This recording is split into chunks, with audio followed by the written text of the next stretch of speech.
আমরা করছি ক্লাস 11 এর কেমিস্ট্রি ক্লাস। আমরা সাম্যাবস্থা বা ইকুইলিব্রিয়াম পড়ছিলাম। আজকে আমাদের পার্ট 5 শেষের দিকে চলে এসেছি। আমাদের অনেকটাই পড়া হয়ে গেছে। আমরা আজকে শুরু করব দ্রাব্যতা ও দ্রাব্যতা গুণফল দিয়ে সলিবিলিটি অ্যান্ড সলিবিলিটি প্রোডাক্ট। তো এইগুলো জায়গাটাও আজকে আমাদের যথেষ্ট বোঝার ব্যাপার আছে, অঙ্ক আছে। আমরা আস্তে আস্তে এগোই। তো প্রথমে আমি তোমাদের দ্রাব্যতা মানে তোমরা মোটামুটি জানো, ছোট ক্লাস থেকে পড়েছো, কিন্তু দ্রাব্যতা গুণফল যখন বলছি তখন কিন্তু রাশিটার মানেটা সম্পূর্ণ আলাদা হয়ে যাচ্ছে। দ্রাব্যতা শব্দটা আমরা মোটামুটি আয়নীয় বা প্রসহ যে কোনো যৌগের ক্ষেত্রে আমরা যেটা দ্রবীভূত হয় কি হয় না এই কথাটা বোঝানোর জন্য এটা ব্যবহার করে থাকি। কিন্তু দ্রাব্যতা গুণফল অন্য জিনিস। সাধারণ উষ্ণতায় দ্রাব্যতা গুণফল বলতে গেলে সাধারণ উষ্ণতায় কিছু কিছু লবণ আছে যাদের দ্রাব্যতা খুব কম, তাদেরকে আমরা স্বল্পদ্রাব্য লবণ বলে থাকি। তো এই যে ব্যাপারটা, এটা তাহলে এই ধরনের লবণের ক্ষেত্রে এখানে একটা সম আয়ন প্রভাবের একটা ব্যাপার থাকে। সম আয়ন বা অন্য কোনো আয়নের প্রভাবে বা জটিল যৌগ গঠনের ফলে কি হয়, দ্রাব্যতার মানটা পরিবর্তিত হতে পারে। তো এই যে বললাম যে কিছু স্বল্পদ্রাব্য লবণ আছে যাদের সাধারণ উষ্ণতায় দ্রাব্যতাটা খুব কম, 0.01 মোল পার লিটারেরও কম। তো এই লবণগুলোর কি হয়, সম্পৃক্ত জলীয় দ্রবণে লবণটার বেশিরভাগ অংশই সেজন্য অদ্রাব্য থাকে, মানে দ্রবীভূত হতে পারে না, এবং অত্যন্ত অল্প অংশ দ্রবীভূত হয়। তো এই যেটুকু অংশ দ্রবীভূত হয় সেটা সম্পূর্ণটাই বিয়োজিত অবস্থায় থাকে। তো নির্দিষ্ট উষ্ণতায় কোনো স্বল্পদ্রাব্য লবণের ক্ষেত্রে তার সম্পৃক্ত দ্রবণে লবণ থেকে যে ক্যাটায়ন এবং অ্যানায়নগুলো আমরা পেয়ে থাকি তাদের মোলার গাঢ়ত্বের গুণফল, সেটাকে যদি ঠিক মতো সঠিক ঘাতে যদি আমরা নিয়ে তাদের যে গাঢ়ত্বের যে গুণফলের যে সর্বোচ্চ মান পাওয়া যায় সেইটাকে ওই উষ্ণতায় ওই লবণটির দ্রাব্যতা গুণফল বলে।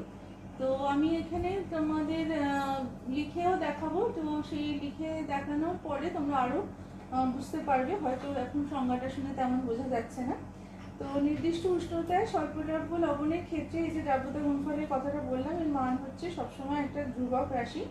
আর স্থির উষ্ণতা যদি স্থির থাকে তাহলে স্বল্পদ্রাব্য লবণের ক্ষেত্রে সম্পৃক্ত যৌবনে তার লবণ থেকে যে আয়নগুলো উৎপন্ন হয় তাদের গাঢ়ত্বের পরিবর্তন করলেও দ্রাব্যতা গুণফলটা অপরিবর্তিত থাকে। তো কি বলেছি তাহলে দ্রাব্যতা গুণফল আমি আবার বলছি যে নির্দিষ্ট উষ্ণতায় কোনো স্বল্পদ্রাব্য লবণের সম্পৃক্ত দ্রবণে লবণ থেকে উৎপন্ন ক্যাটায়ন এবং অ্যানায়নগুলো যে তাদের যে যথাযথ ঘাতে, আমরা যদি তাদের মোলার গাঢ়ত্বটাকে যথাযথ ঘাতে নিয়ে গুণফল বার করি তাহলে সেই গুণফলের যে সর্বোচ্চ মান আমরা পাবো সেটাকে ওই উষ্ণতায় ওই লবণের দ্রাব্যতা গুণফল বলা হবে। দেখো এবার সমীকরণ দিয়ে বোঝাচ্ছি। AX BY এরকম একটা লবণের কথা আমি ভাবছি যেটা সম্পৃক্ত দ্রবণে এরকম একটা সাম্যাবস্থায় রয়েছে। XA Y প্লাস, এটা তো কি করে হচ্ছে আশা করি বুঝতে পারছো। এখানে যে কোনো একটা লবণের কথা যদি মনে মনে ভাবো তাহলে তুমি এটা বুঝতে পারবে, যেখানে তাহলে এখানে X সংখ্যক A অণু আছে যার যোজ্যতা হচ্ছে Y, আর এখানে Y সংখ্যক B অণু আছে যার যোজ্যতা হচ্ছে X, সেই জন্য এটাকে এইভাবে লেখা হয়েছে। তো এরকম একটা সাম্য যখন প্রতিষ্ঠিত হয় তার সাম্য ধ্রুবকের মানটা, তার এক্সপ্রেশনটা এখানে দেখানো হয়েছে। তাহলে এই AX BY লবণটা এটা তো প্রায় অদ্রবীভূত অবস্থায় থাকে, তো সেই জন্য এটা যে গাঢ়ত্বটা এটাকে অলমোস্ট কনস্ট্যান্ট ধরা যায়। তো এই কনস্ট্যান্টের সাথে এটাকে যদি আমরা ধরে নিই তাহলে এটা যেটা পড়ে থাকছে সেটাকেই আমরা লবণের দ্রাব্যতা গুণফল বলছি, সলিবিলিটি প্রোডাক্ট, সেই জন্য KSP লেখা হয়েছে। তো এরকম আমি সেজন্য এখানে যে XY গুলো যদি বুঝতে অসুবিধা হয় তার জন্য আমি এখানে কয়েকটা উদাহরণ রেখেছি। AgCl, Ag plus Cl minus হচ্ছে, তাহলে KSP হচ্ছে দেখো মোলার গাঢ়ত্বের গুণফলের সর্বোচ্চ মান এই নির্দিষ্ট উষ্ণতা, এখানে 1 মোল করে আছে সেই জন্য এখানে এইভাবে এসছে। আচ্ছা, তারপরে তোমার ক্যালসিয়াম ফ্লোরাইড লেখা হয়েছে। ক্যালসিয়াম ফ্লোরাইডের ক্ষেত্রে দেখো Ca+2 আর 2F মাইনাস, তাহলে এখানে দ্রাব্যতা গুণফলের মানটা কি হবে, ক্যালসিয়াম +2 এবং F মাইনাসের দেখো এখানে যথাযথ ঘাতে উন্নীত করা হয়েছে, যেহেতু ওখানে 2 মোল ছিল তো এটা F মাইনাসের স্কোয়ার হয়েছে। তো একই রকমভাবে জিঙ্ক ফসফেটের ক্ষেত্রে এটা কি বিয়োজনটা দেখানো হয়েছে, বিয়োজনটা দেখে তাহলে দ্রাব্যতা গুণফলের রাশি মালাটা কীরকম হবে। তাহলে এখানে 3Zn+2 আছে, এটা 3 মোল, 1 মোলের জন্য এটা 3 মোল, এটা 2 মোল উৎপন্ন হয় বলে সেগুলো গাঢ়ত্বের ঘাতে কিন্তু সেইভাবে লেখা হয়েছে। তাহলে মোলার গাঢ়ত্বের গুণফলের সর্বোচ্চ যেটা মান সেটা এখানে পাওয়া যাচ্ছে। তাহলে আমরা এখানে স্বল্পদ্রব্য লবণের দ্রাব্যতা এবং দ্রাব্যতা গুণফলের কি সম্পর্ক সেটা যদি দেখার চেষ্টা করি। আমরা আবার একটা স্বল্পদ্রব্য লবণের কথা ভাবছি। তো স্বল্পদ্রব্য লবণের ক্ষেত্রে আমরা এখানে একটা দ্রাব্যতা, এই যে লবণটা নিয়েছি সেটাকে আমরা এবি দিয়ে লিখেছি। এবার এবি সম্পৃক্ত জলীয় দ্রবণে আমরা ধরে নিচ্ছি যে এখানে যে কঠিন অংশটা রয়েছে আর যেটা সলিড হিসেবে দেখানো হয়েছে, আর কিছু আয়নে সেটা বিয়োজিত হয়েছে যেটা খুব অল্প, যেটাকে আমরা এ প্লাস ও বি মাইনাস আয়নের সাথে যে সাম্যাবস্থা গঠিত হয় সেটা এখানে দেখিয়েছি। তাহলে এর দ্রাব্যতা গুণফলের মানটা কি হবে? এ প্লাসের মোলার গাঢ়ত্ব ইন্টু বি মাইনাসের মোলার গাঢ়ত্ব। এবার যদি সম্পৃক্ত দ্রবণে এর দ্রাব্যতা যদি আমরা এস মোল পার লিটার ধরে নিই, তাহলে এখানে কি হচ্ছে? এ প্লাস হচ্ছে S mole per litre, B minus হচ্ছে এস মোল পার লিটার। তাহলে মানগুলো যদি এখানে বসাই তাহলে দ্রাব্যতা গুণফলের মানটা হবে এস স্কোয়ার, বা এস হচ্ছে √KSP। বোঝা যাচ্ছে? তাহলে এটা দ্রাব্যতার সাথে দ্রাব্যতা গুণফলের একটা কিন্তু আমরা সম্পর্ক নির্ণয় করতে পারলাম। আরও কি লবণের ক্ষেত্রে এটা এরকম হবে, যেমন calcium sulphate, AgCl, barium sulphate, এই লবণগুলোর ক্ষেত্রে তাদের দ্রাব্যতা এবং দ্রাব্যতা গুণফলের মধ্যে সম্পর্কটা এরকমভাবে দেখানো যেতে পারে। আরেকটা উদাহরণ যদি নেওয়া যায়, যেমন ধরো হচ্ছে ক্যালসিয়াম ফ্লোরাইড। হ্যাঁ, তো এটা হচ্ছে AB টাইপের লবণ, আর এটা যেটা আমি দেখাচ্ছি এখন সেটা হচ্ছে AB2 টাইপের লবণ।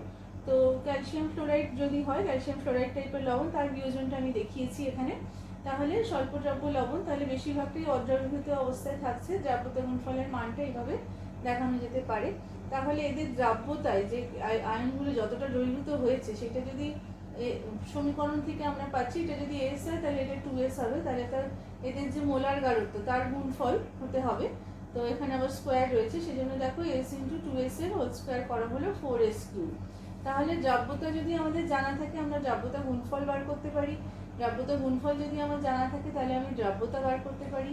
বেরিয়াম ফ্লোরাইড, PbCl2 লবণগুলোর ক্ষেত্রে একই রকমভাবে আমরা তাদের পাবো। দ্রাব্যতা এবং দ্রাব্যতা গুণফলের মধ্যে যে সম্পর্ক সেটা এইভাবে আমরা নির্ণয় করতে পারব। তো যে কোনো লবণের ক্ষেত্রে, স্বল্পদ্রব্য লবণের ক্ষেত্রে তাহলে নির্দিষ্ট উষ্ণতায় তার দ্রাব্যতা এবং দ্রাব্যতা গুণফলের মধ্যে এইভাবে সম্পর্কটা নির্ণয় করতে পারা যায়। এবারে আমরা স্বল্পদ্রব্য লবণের দ্রাব্যতার উপর সমআয়নের প্রভাব আলোচনা করব। তো এবারে তার জন্য আমি একটা উদাহরণ নিয়েছি, যেমন হচ্ছে AgCl। তাহলে AgCl এর ক্ষেত্রে আমরা এইভাবে দেখাতে পারি যে তার দ্রাব্যতা গুণফলটা এখানে আমরা লিখেছি যে Ag+ এবং Cl- এর এটা হচ্ছে, তাহলে তার দ্রাব্যতা গুণফলের সঙ্গে এখানে তার মোলার Ag+ এবং Cl- এর মোলার গাঢ়ত্বের সর্বোচ্চ যে ঘাতে সেটাকে উন্নীত করার পর সর্বোচ্চ যে গুণফল আমরা পাবো সেটাই হচ্ছে তার দ্রাব্যতা গুণফল। তো এবার ব্যাপারটা হচ্ছে যে এই যে স্বল্পদ্রব্য লবণটা আছে, এবার এখানে যদি Ag+ এবং Cl- এই যে দুটো আয়ন আছে, এদের কোনো একটার যদি মোলার গাঢ়ত্ব যদি আমরা বাড়াতে পারি, তাহলে কি হবে? অন্যটার কিন্তু মোলার গাঢ়ত্বটা সঙ্গে সঙ্গে কমবে। তা না হলে কি হবে? একটা নির্দিষ্ট উষ্ণতায় এই দ্রাব্যতা গুণফলের মানটা কিন্তু স্থির থাকবে না। তো ধরা যাক আমরা এইরকম একটা AgCl এর সম্পৃক্ত দ্রবণে আমরা সম আয়নযুক্ত তীব্র তড়িৎবিশ্লেষণ একটা KCl পদার্থ যোগ করেছি। তার ফলে কি হচ্ছে? মিশ্রণে তোমার সম আয়নের মোলার গাঢ়ত্বটা, অর্থাৎ এখানে Cl- এর মোলার গাঢ়ত্বটা বাড়বে। তাহলে লা শাতেলিনের নীতি অনুযায়ী কোনো একটা সাম্য ধ্রুবক একটা নির্দিষ্ট উষ্ণতায় ধ্রুবক থাকে। তাহলে KSP এর মানটা ধ্রুবক রাখার জন্য এখানে Cl- এর মানটা বেড়ে গেছে। তো তাহলে তখন কি হবে? কিছুটা Cl- প্রয়োজনীয় Ag+ এর সাথে মিলিত হবে এবং এইভাবে তারা AgCl এর অধক্ষেপ উৎপন্ন করবে। কতক্ষণ অবধি এটা হবে? যতক্ষণ না আবার KSP এর মানটা আগে স্থির মানে চলে আসে। তার ফলে কি হচ্ছে? এই যে সাম্যাবস্থাটা এখানে লেখা আছে এটা তাহলে বাঁদিকে সরে আসবে এবং আবার রিএস্টাবলিশ হবে, এবং নতুন সাম্যাবস্থা তখন কি হচ্ছে? Ag+ আয়নের মোলার গাঢ়ত্বের মানটা তখন Cl- আয়নের মোলার গাঢ়ত্বের থেকে অনেক কম হচ্ছে। তো এরপরে কি হচ্ছে? AgCl এর সম্পৃক্ত এই যে দ্রবণে এখানে যদি আমরা KCl এর বদলে সিলভার নাইট্রেটের জলীয় দ্রবণ যোগ করি, তাহলে তখন সম আয়নটা হচ্ছে Ag+, তখন কিন্তু আবার AgCl এর মোলার যে দ্রাব্যতা সেটা কিন্তু হ্রাস পাবে। তাহলে সম আয়নের প্রভাবে কিন্তু এইভাবে স্বল্প দ্রাব্য যে লবণ থাকে তার দ্রাব্যতার যে হ্রাস পায় সেটা আমরা বুঝতে পারলাম যে কেন হ্রাস পায়। আমরা দেখলাম যে সম আয়ন যোগ করলে তাহলে কি হচ্ছে? এদের মোলার গাঢ়ত্বটা বেড়ে যাচ্ছে, কিন্তু বেড়ে গেলে তো মোলার গারত্বের গুণফলটা ধ্রুবক থাকবে না, সেই জন্য যেটা বেড়ে যাচ্ছে সেটাকে কমানোর জন্য সাম্যটা তখন সেই নির্দিষ্ট দিকে সরে গিয়ে পুনঃপ্রতিষ্ঠিত হয়, আবার রিএস্টাবলিশড হয় এবং সাম্যধ্রুবকের মানটা স্থির থাকে। বুঝে গেছে? আচ্ছা, তারপরে আমরা যেটা পড়তে চাইছি সেটা হচ্ছে দ্রাব্যতা গুণফলের নীতি ও স্বল্পদ্রব্য লবণের অধক্ষেপ, অর্থাৎ কি করে স্বল্পদ্রব্য লবণের অধক্ষেপ হয় সেটা আমরা এবার পড়ব। Principle of solubility product and precipitation of sparingly soluble salt. আচ্ছা, একটা নির্দিষ্ট উষ্ণতায় আমরা বুঝতে পারছি যে একটা লবণের দ্রবণে লবণটা দ্রবীভূত অবস্থায় থাকবে না অধক্ষিপ্ত হবে, সেটা তাহলে কিসের উপর নির্ভর করছে? ওই নির্দিষ্ট উষ্ণতায় ওই লবণটার দ্রাব্যতা গুণফলের মানের উপর। আচ্ছা, এবার একটা নির্দিষ্ট উষ্ণতায় দ্রবণে তো লবণটা যে ক্যাটায়ন অ্যানায়ন দিয়ে তৈরি, সেই যে ক্যাটায়ন অ্যানায়নগুলো তাদের যথাযথ ঘাতে আমরা যদি তার মোলার গাঢ়ত্বের যে গুণফলটা হয় সেইটা যদি ওই উষ্ণতায় যদি দেখা যায় যে ওই লবণটার দ্রাব্যতা গুণফলের মানের থেকে বেশি হচ্ছে, তাহলেই তখন কিন্তু লবণটা প্রেসিপিটেটেড হতে শুরু করে, অধক্ষিপ্ত হতে শুরু করে। কারণ ওই নির্দিষ্ট উষ্ণতায় তখন ওই সাম্যধ্রুবকের মানটা অর্থাৎ দ্রাব্যতা গুণফলের মানটা তো স্থির রাখতে হবে, সেজন্য কোনো একটা আয়নের যদি মোলার গাঢ়ত্বটা বেশি হয়ে যায় তখন সেটা অন্য যে আয়নটা রয়েছে তার সাথে বিক্রিয়া করে অধক্ষিপ্ত হতে লবণটাকে অধক্ষিপ্ত করতে শুরু করে, যতক্ষণ না পর্যন্ত আবার দ্রাব্যতা গুণফলের মানটা একই জায়গায় আসে। আর যদি এই যে মোলার গাঢ়ত্বের গুণফলটা সেটা যদি ওই লবণটার দ্রাব্যতা গুণফল অপেক্ষা কম হয়, তাহলে কিন্তু লবণটা দ্রবীভূত অবস্থাতেই থাকবে, তখন কিন্তু এই অধক্ষিপ্ত হওয়ার প্রশ্নটা আর আসবে না। তো উদাহরণ হিসেবে আমি এখানে একটা রেখেছি, 25 ডিগ্রি সেলসিয়াস উষ্ণতায় সিলভার ক্লোরাইডের দ্রাব্যতা গুণফল হচ্ছে 1.8 × 10⁻⁻10। এবারে আমি বোঝানোর চেষ্টা করছি। দেখো, তার মানে কি হচ্ছে, 25 ডিগ্রি সেলসিয়াস উষ্ণতায় AgCl এর সম্পৃক্ত দ্রবণে Ag+ ও Cl- আয়নের মোলার যে গাঢ়ত্বর গুণফল সর্বোচ্চ মান কিন্তু 1.8 × 10⁻⁻10 হবে। এবারে যদি দ্রবণে Ag+ এবং Cl- আয়নের গাঢ়ত্ব এই মানটার থেকে কম হয়, তাহলে কিন্তু দ্রবণটা অসম্পৃক্ত হবে। তাহলে সেই অবস্থায় কিছু পরিমাণ AgCl থেকে আবার দ্রবীভূত হয়ে দ্রবণে Ag+ ও Cl- এর আয়নের গাঢ়ত্ব বেড়ে যাবে।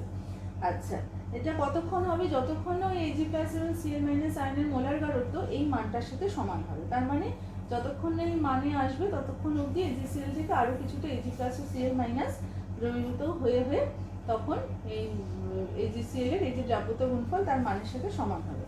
আচ্ছা, কিন্তু যদি দ্রবণে Ag+ ও Cl- এর যে মোলার গাঢ়ত্ব তার গুণফল যদি দেখা যায় যে এই মানটা থেকে বেশি আছে, তাহলে কিন্তু দ্রবণে AgClটা অধক্ষিপ্ত হবে। কারণ যেটুকু বেশি আছে সেই Ag+ এবং Cl- আয়নগুলো পরস্পরের সাথে বিক্রিয়া করে AgCl তৈরি করবে, যাতে করে দ্রাব্যতা গুণফলের মানটা স্থির হতে পারে।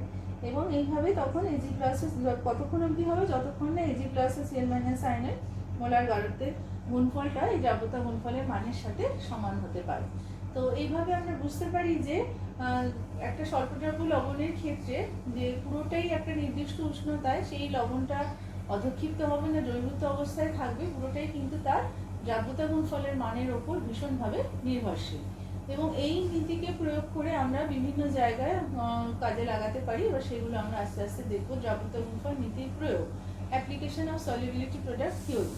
তো ওগুলো কী কী জায়গায় আমরা কাজে লাগাতে পারি? যেমন প্রথম যে আমরা উদাহরণটা নিয়েছি সেটা হচ্ছে যে অবিশুদ্ধ NaCl থেকে বিশুদ্ধ NaCl উৎপাদনে। কিভাবে এটা কাজে লাগানো হয়? অবিশুদ্ধ সোডিয়াম ক্লোরাইডের সম্পৃক্ত জলীয় দ্রবণের মধ্যে দিয়ে যদি HCl গ্যাস চালনা করা হয়, তাহলে কি হবে? দ্রবণে Cl- এর আরো গাঢ়ত্ব বৃদ্ধি পাবে, এবং তখন কি হচ্ছে, Na+ এবং Cl- আয়নদের যে মোলার গাঢ়ত্বের গুণফল আছে সেটা কিন্তু ওই নির্দিষ্ট উষ্ণতায় NaCl এর দ্রাব্যতা গুণফলের মানের থেকে বেশি হয়ে যাবে। তার ফলে কি হবে? দ্রবণ থেকে তখন NaCl অধক্ষিপ্ত হতে শুরু করবে, যেটা আমি একটু আগে বললাম। তো এবং এই অধক্ষেপণের সময় কি হয়, ওর মধ্যে যেটুকু অবিশুদ্ধ থাকে সেই অবিশুদ্ধগুলো কিন্তু অধক্ষিপ্ত হয় না, কারণ তাদের লবণগুলোর যে সংগঠক আয়নগুলো থাকে তাদের মোলার গাঢ়ত্বের গুণফলটা কিন্তু ওই সময় তাদের যে নির্দিষ্ট দ্রাব্যতা গুণফলের মান আছে সেটাকে কিন্তু অতিক্রম করতে পারে না। দ্বিতীয় উদাহরণ কি নিচ্ছি, সলভের পদ্ধতিতে সোডিয়াম বাইকার্বনেটের উৎপাদন। এই পদ্ধতিতে কি হয়, আমরা একটা সমীকরণ লিখেছি, অ্যামোনিয়াম বাইকার্বনেটের সঙ্গে ব্রাইন সলিউশন বা সোডিয়াম ক্লোরাইডের বিক্রিয়ায় সোডিয়াম বাইকার্বনেট এবং অ্যামোনিয়াম ক্লোরাইড উৎপন্ন হয়। এর মধ্যে সোডিয়াম বাইকার্বনেটের যে দ্রাব্যতা গুণফল এই বিক্রিয়াকালীন অবস্থায় এটা কম থাকে।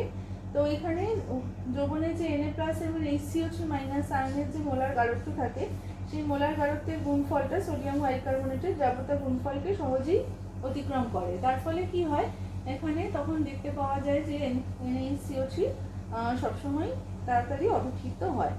একই রকমভাবে KHCO3 কে যদি তুমি অধঃক্ষিপ্ত করতে চাও সেটা সম্ভব হয় না, কারণ দেখা যায় যে KHCO3 দ্রাব্যতা গুণফলের মানটা অনেক বেশি। তার ফলে সে এই শর্তে কিন্তু তখন অধঃক্ষিপ্ত হতে পারে না। ফলে দেখা গেছে যে সলভের পদ্ধতিতে KHCO3 কে প্রস্তুত করা যায় না। আচ্ছা, সাবান প্রস্তুতিতে আমরা কিভাবে কাজে লাগাতে পারি? সাবান তোমরা জানো উচ্চ আণবিক গুরুত্ব বিশিষ্ট ফ্যাটি অ্যাসিডে সোডিয়াম বা পটাশিয়াম লবণ। সাবান তৈরির সময় দ্রবণে কি হয়, শেষ যে দ্রব্যটা থাকে সেখানে কিছু পরিমাণ সাবান কলয়েডীয় অবস্থায় থাকে। এই দ্রবণে যদি NaCl মেশানো যায় তাহলে Na প্লাস আয়নের গাঢ়ত্ব বৃদ্ধি পায়। ফলে সাবানের যে দ্রাব্যতা সেটা তখন কি হয়, হ্রাস পায়, এবং তখন ওই দ্রাব্যতা গুণফলের মানকে স্থির রাখার জন্য সাবানটা তখন অধঃক্ষিপ্ত হয়। এছাড়াও বৈশ্লেষিক রসায়নে বা কোয়ালিটেটিভ অ্যানালিসিসের কেমিস্ট্রিতে এটা আমরা ভীষণভাবে কাজে লাগিয়ে থাকি। তো সেটা এবার আমি তোমাদের আস্তে আস্তে বোঝাবো। তো এবারে আমরা দেখব যে বৈশ্লেষিক রসায়নে বা কোয়ালিটেটিভ অ্যানালিসিসের কেমিস্ট্রিতে আমরা কিভাবে এই দ্রাব্যতা গুণফলের নীতিকে কাজে লাগিয়ে থাকি। তো দেখো, যখন কোনো সল্ট অ্যানালিসিস করা হয় তখন তার ক্যাটায়ন এবং অ্যানায়নকে শনাক্ত করার জন্য বিভিন্ন পদ্ধতির সাহায্য নেওয়া হয়। ক্যাটায়নগুলোকে বিভিন্ন গ্রুপে ভাগ করা হয়েছে। তো সেই গ্রুপ 1-এ আছে Ag+, Pb+2, mercurous ion Ag2+2, এবং এই গ্রুপ 1-এ গ্রুপ বিকারক হিসেবে 6 নর্মাল HCl কে ধরা হয়। আচ্ছা, এবারে কি করা হয়, এই যে ধাতব মূলকগুলো আছে এদের যে ক্লোরাইডগুলো আছে তাদের দ্রাব্যতা গুণফলের মান খুব কম। দেখো আমি এখানে লিখেছি 1.8 × 10⁻⁻10, PbCl2 হচ্ছে 10⁻⁻5, Ag2Cl2 হচ্ছে 10⁻⁻18। তাহলে দেখতেই পাচ্ছ দ্রাব্যতা গুণফলে এই আয়নগুলোর ক্লোরাইড লবণের দ্রাব্যতা গুণফলের মান ভীষণই কম। তো কি করা হয়, তো এখানে HCl 6 নর্মাল HCl দ্রবণ যদি যোগ করা হয় তাহলে এই ধাতব ক্লোরাইডগুলোর দ্রাব্যতা গুণফলের মানটা মানে Cl- আয়নটা যোগ করলে পরে তখন ধরো Ag+ এবং Cl- এর যে মোলার গাঢ়ত্ব সেটা তখন এই দ্রাব্যতা গুণফল 1.8 × 10⁻⁻10 এটার থেকে বেশি হয়ে যায়, বা PbCl2 এর ক্ষেত্রে 1.7 × 10⁻⁵ এর থেকে বেশি হয়ে যায়, বা মার্কুরিয়াস ক্লোরাইডের ক্ষেত্রে 10⁻18 এর থেকে বেশি হয়ে যায়। এবং আমরা একটু আগেই দেখলাম যে এই আয়নগুলোর যদি মোলার গাঢ়ত্বের গুণফলটা ওই উষ্ণতায় ওই লবণের দ্রাব্যতা গুণফলের মানের থেকে যদি বেশি হয়ে যায় তখন লবণটা অধঃক্ষিপ্ত হতে শুরু করে দ্রাব্যতা গুণফলের মানটাকে স্থির রাখার জন্য। তো এবার তোমাদের মনে প্রশ্ন আসতে পারে, তাহলে অন্য কোনো ধাতব ক্লোরাইডগুলো কেন অধঃক্ষিপ্ত হয় না? কারণটা হচ্ছে অন্যান্য গ্রুপের যে ধাতব ক্লোরাইডগুলো আছে সেগুলো দ্রাব্যতা গুণফলের মান অনেক বেশি। তো এই সিচুয়েশনে এখানে ক্লোরাইড আয়নের গাঢ়ত্বটা এমনই থাকে যাতে করে শুধু এই মানগুলোই অতিক্রান্ত হতে পারে, তবে লেড ক্লোরাইডটা অধঃক্ষিপ্ত এখানে অতিক্রান্ত হয় না, এর মানটা যথেষ্ট বেশি। এইটা দেখা যায় যে গ্রুপ 2-তে গিয়ে প্রেসিপিটেশনটা সম্পূর্ণ হয়। কিছুটা হয়তো এখানে হয়, বাকিটা কিন্তু গ্রুপ 2-তে গিয়ে সম্পূর্ণ হয়। তো এবার গ্রুপ 2-তে আসছি। গ্রুপ 2-তে কি কি মূলক আছে, কি কি আয়ন আছে দেখো, Cu+2, Pb+2, Cd+2, Hg+2, Bi+3, As+3, Sb+3, Sn+2। তো এইখানে গ্রুপ বিকারক হচ্ছে লঘু HCl এর উপস্থিতিতে H2S গ্যাস। H2S গ্যাস লঘু HCl এর উপস্থিতিতে চালনা করে এই আয়নগুলোকে তাদের সালফাইড হিসেবে অধঃক্ষিপ্ত করার চেষ্টা করা হয়। প্রত্যেকটার আমি দেখো সালফাইড আয়ন লবণগুলোর যে দ্রাব্যতা গুণফলের মান আছে সেটা এখানে লিখেছি। মানগুলো তুমি নিশ্চয়ই দেখতে পাচ্ছ, 10⁻⁻37, -28, -27, -53, হ্যাঁ, -72। তাহলে খুবই কম মান এগুলো, তাই না? তো এখানে H2O গ্যাস জলীয় দ্রবণে সামান্য পরিমাণে দ্রবীভূত হয় এবং যে সালফাইড আয়নটা উৎপন্ন করে তা ওই মোলার গাঢ়ত্বটা যথেষ্ট এইখানে যে আয়নগুলো আছে তাদের সালফাইড হিসাবে অধঃক্ষিপ্ত করার জন্য। কারণ এই সালফাইড লবণগুলোর আমি দেখতে পাচ্ছি যে দ্রাব্যতা গুণফলের মান ভীষণই কম, ফলে এখানে চট করে এরা অধঃক্ষিপ্ত হওয়ার সুযোগ পায়। এবার কারণটা কি সেটা একটুখানি দেখে নিই। দেখো এখানে HCl এর উপস্থিতিতে H2S পাঠালে কি হচ্ছে, H2S এর থেকে তো H2O+ এর S-2 এই আয়নগুলো উৎপন্ন হচ্ছে, আর HCl যেটা আমরা যোগ করছি সেখানেও H2O+ এর Cl- আয়ন উৎপন্ন হচ্ছে। তাহলে এখানে H2O+ হচ্ছে সমআয়ন। তার ফলে কি হচ্ছে, H2S এর যে সালফাইড আয়নের পরিমাণ এটা যথেষ্টই কমে যাচ্ছে, এর দ্রাব্যতাটা কমে যাচ্ছে সমআয়নের প্রভাবে।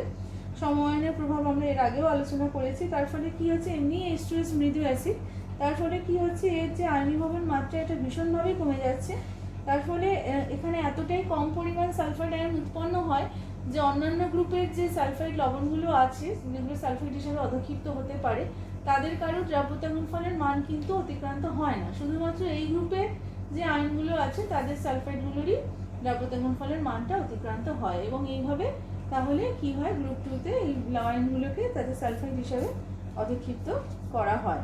বোঝা গেছে? আচ্ছা, তো এর মধ্যে একমাত্র তোমার ক্যাডমিয়াম সালফাইড আর লেড সালফাইডের যে দ্রাব্যতা গুণফলের মানটা আছে সেটা অন্যদের তুলনায় একটু বেশি। তো এখানে কি হয়, সময়ায়ন প্রভাবে সালফাইড আয়নের গাঢ়ত্ব যদি খুব বেশি কমে যায় তাহলে কিন্তু ক্যাডমিয়াম সালফাইড ও লেড সালফাইডকে অধক্ষিপ্ত করা যায় না। তো দেখা গেছে যে 0.3 নর্মাল HCl ব্যবহার করলে এবং তারপর যদি H2S পাঠানো যায় তবে গিয়ে এই গ্রুপের সমস্ত ধাতব সালফাইডগুলো অধক্ষিপ্ত হয়, কিন্তু পরবর্তী গ্রুপের যে ধাতব মূলকগুলো আছে তাদের সালফাইডগুলো অধক্ষিপ্ত হয় না। অর্থাৎ সালফাইড আয়নের গাঢ়ত্ব যদি কম থাকে তাহলে কি হয়, তাহলে এখানে এই যেগুলো সালফাইড আয়নের যে দ্রাব্যতা গুণফলের মানটা যাদের খুবই কম তারাই শুধু এখানে অধক্ষিপ্ত হতে পারে। এরপরে আমরা আসছি গ্রুপ 3A-তে। এখানে কি কি মূলক আছে, আয়রন, Fe+3, Al+3, Cr+3। এখানে গ্রুপ বিকারক হচ্ছে NH4Cl এর উপস্থিতিতে অ্যামোনিয়ার জলীয় দ্রবণ। এখানে Fe hydroxide, ferric hydroxide, aluminium hydroxide এবং ক্রোমিয়াম হাইড্রোক্সাইড হিসেবে এইগুলোকে অধক্ষিপ্ত করা হয়। তো এখানে গ্রুপ বিকারক হচ্ছে, আমি বললাম যে অ্যামোনিয়ার জলীয় দ্রবণ NH4Cl এর উপস্থিতিতে। তো অ্যামোনিয়া NH4+ আর OH- আয়ন উৎপন্ন করে জলীয় দ্রবণে। NH4Cl থেকে আমরা NH4+ আর Cl- পাই। এখানেও দেখো NH4+টা হচ্ছে সম আয়ন, যার প্রভাবে অ্যামোনিয়ার যে আয়নীভবন মাত্রা এটা যথেষ্ট পরিমাণে হ্রাস পায় এবং OH- আয়ন এখানে খুবই কম উপস্থিত থাকে। তো এই স্বল্প পরিমাণ OH- আয়নের উপস্থিতিতে Fe+3, Al+3 এবং Cr+3 এদের যে হাইড্রোক্সাইডগুলোর যে এই উষ্ণতায় যে দ্রাব্যতা গুণফল থাকে সেইগুলোকে অধক্ষিপ্ত করার জন্য যথেষ্ট হয়, তাদের দ্রাব্যতা গুণফলের মানটা অতিক্রান্ত হয়। ফলে OH- এই স্বল্প পরিমাণ OH- আয়নের উপস্থিতিতেই কি হয়, কেবলমাত্র এই সমস্ত ধাতব হাইড্রোক্সাইডগুলোর দ্রাব্যতা গুণফলের মানটাকে ক্রস করা যায় এবং এগুলোকে অধক্ষিপ্ত করা যায়, প্রেসিপিটেট এগুলো ফেলা যায়। তো এরপরে আমরা আসছি, তো এবারে আমরা আসছি গ্রুপ 3B-তে। গ্রুপ 3B-তে আছে কোবাল্ট+2, Zn+2, Mn+2, Ni+2। গ্রুপ বিকারক হচ্ছে অ্যামোনিয়ার উপস্থিতিতে H2S। তো এখানে আমরা অ্যামোনিয়ার এখানে জলীয় দ্রবণে বিয়োজনটা দেখিয়েছি, H2S এর ওখানে আমরা বিয়োজনটা দেখিয়েছি। তো এখানে কি হচ্ছে, ধাতব মূলকগুলোকে সালফাইড হিসেবে অধক্ষিপ্ত করা হয়, এই জন্য অ্যামোনিয়ার উপস্থিতিতে H2S চালনা করা হয়। OH- আয়নের উপস্থিতিতে এখানে কি হচ্ছে, H2S এর যে সাম্যটা আছে এটা কি হচ্ছে, এটা যথেষ্ট ডান দিকে সরে যায় এবং সালফাইড আয়ন উৎপন্ন হয়। এই সালফাইড আয়নগুলোর গাঢ়ত্ব দ্রবণে যথেষ্ট বেশি থাকে এবং সালফাইড আয়নগুলোর সঙ্গে যে অন্য এই যে আয়নগুলো আছে, এই ক্যাটায়নগুলোর এদের মোলার গাঢ়ত্বের যে গুণফলটা হয় এই সিচুয়েশনে, সেটা দেখা যায় যে এই উষ্ণতা এদের যে দ্রাব্যতা গুণফল আছে সেই মানকে ক্রস করে যায়, ফলে এরা প্রেসিপিটেটেড হতে পারে, অধক্ষিপ্ত হতে পারে। ফলে এই গ্রুপের মূলকগুলো সালফাইড হিসেবে অধক্ষিপ্ত হতে পারে। তো এইভাবে আমরা দেখতে পেলাম যে অ্যানালিসিস আমরা যখন করছি, আমরা যখন প্র্যাকটিক্যাল ক্লাসে এই থিওরিটা আমাদের ভীষণভাবেই কাজে লাগে অ্যানালিটিক্যাল কেমিস্ট্রিতে, কোয়ালিটেটিভ অ্যানালিসিসে। তো এখানে আমরা কিভাবে দ্রাব্যতা গুণফলের নীতিকে কাজে লাগাই সেটা আমরা এখানে দেখতে পেলাম। তো এইখানে আমাদের সাম্যাবস্থার যে চ্যাপ্টারটা থিওরি পার্টটা শেষ হচ্ছে। আগের দিন আমি তোমাদের বাফার দ্রবণ, দ্রবণের আড্মিনিস্ট্রেশন এগুলো পড়িয়েছি। তো সেখানে আমি তোমাদের সেদিন কোনো প্রশ্ন আলোচনা করিনি, আমার অনেক অঙ্কও করাতে হবে। আমি হয়তো নেক্সট দিন তোমাদের কাছে অনেক অঙ্ক নিয়ে আসবো। আমি আপাতত কয়েকটা প্রশ্ন তোমাদের সাথে আলোচনা করছি বাফার দ্রবণ ইত্যাদি থেকে। আমি দ্রাব্যতা গুণফলের অঙ্ক নেক্সট ক্লাসে অবশ্যই নিয়ে আসবো। তো আগের দিন তোমাদের কোনো অঙ্ক দেখানো হয়নি, তো এখানে আমি সামান্য দুটো একটা অঙ্ক আজকে আলোচনা করছি বা প্রশ্ন আলোচনা করছি। যেমন ধরে এই ধরনের প্রশ্ন এগুলো 11-এর অ্যানুয়ালে এসেছে যে বাফার দ্রবণ কাকে বলে, একটি আম্লিক বাফার দ্রবণের উদাহরণ। এটা আমি আগের ক্লাসে পড়িয়েছি কোন ক্ষেত্রে বাফার দ্রবণের pH = pKa হয়, কিন্তু আগের ক্লাসে প্রশ্নগুলো দেওয়া হয়নি বলে এখানে আজকে একটু আলোচনা করছি। বা HCl এর উপস্থিতিতে H2S এর বিয়োজন মাত্রা হ্রাস পায় কেন, এটা আজকের ক্লাসেই আমি আলোচনা করেছি। তো সেইগুলো আমি তোমাদের যাতে উত্তরগুলো তোমরা বুঝতে পারো, এই প্রশ্নগুলো কিন্তু এসেছে 11 এর অ্যানুয়ালে। আচ্ছা, 1 লিটার 0.1 মোলার অ্যাসিটিক অ্যাসিডে কি পরিমাণ সোডিয়াম অ্যাসিটেট যোগ করতে হবে যাতে দ্রবণের pH = 4 হয়? এটা বাফার দ্রবণের অঙ্ক, এটা আমি আগের দিন পড়িয়েছি। তো বাফার দ্রবণের হেন্ডারসন ইকুয়েশনটা আমি লিখে নিয়েছি। লিখে নিয়ে তারপরে আমার কাছে কি আছে দেখো, অ্যাসিটিক অ্যাসিডের মোলার গাঢ়ত্বটা জানা আছে, তো সেটা আমি বসিয়েছি। আর pH-টা 4 হবে বলা আছে, তো হেন্ডারসন সমীকরণে সেটা বসাচ্ছি। বা Ka এর মানটা জানা আছে, তো pKa থেকে negative logarithm of Ka pK আমরা জানি, তো মানটা আমি বসিয়েছি। তো দেখো এখানে মানগুলো বসানোর ফলে আমি এটা পাচ্ছি। এটা এখানে পেয়েছি 0.745। তো এটা লগারিদম এখানে আছে, অ্যান্টি লগ করতে হয় ক্যালকুলেশন করার সময়, নিশ্চয়ই তোমরা জানো। তাহলে এখানে মোলার গাঢ়ত্বটা এই দাঁড়াচ্ছে, অ্যান্টি লগ ইত্যাদি করার ফলে দেখা যাচ্ছে যে 1.8 × 10⁻² মোল পার লিটার এটা হচ্ছে। এটা বাফার দ্রবণের অঙ্ক, হেন্ডারসন সমীকরণ প্রয়োগ করে, এটা গতদিন দেওয়া হয়নি তাই আজকে আমি দিলাম। আচ্ছা, আরও একটা অঙ্ক এখানে দেখাতে চাইছি। 25°C 0.1 মোলার NH4OH এর pH গণনা করো। 25°C NH4OH এর বিয়োজন ধ্রুবক হলো 1.76 × 10⁻⁵। তো এখানে এটাও আমরা আগের দিনের ক্লাসে এই সমীকরণটা শিখেছি। pH-টা বার করার যে সমীকরণ, 14 - ½ pKb - ½ log C। আমার কাছে যে ডেটাটা অ্যাভেলেবেল সেই মানটা আমি বসানোর চেষ্টা করছি। C এর মান বসিয়েছি, Kb এর মান বসিয়েছি। আচ্ছা, তারপর pKb বার করেছি নেগেটিভ লগারিদম নিয়ে। তারপরে এখানে সেই মানগুলো সমস্ত বসিয়ে দিয়েছি, বসিয়ে আমার pH দাঁড়াচ্ছে 11.12। এই যে দুটো অঙ্ক আমি দেখালাম, এই দুটো অঙ্কই আমার আগের দিনের ক্লাসের আমি এই থিওরিটা পড়িয়েছি, অঙ্কগুলো সেদিন দেওয়া হয়নি। তো আজকে আমি দ্রাব্যতা গুণফল পড়িয়েছি তোমাদের। নেক্সট ক্লাসে আমি এই চ্যাপ্টারের আরও কিছু অঙ্ক আমার দেওয়ার ইচ্ছে আছে, দ্রাব্যতা গুণফলের অঙ্ক, এবং সেই অঙ্কগুলো নিয়ে আমি আসবো।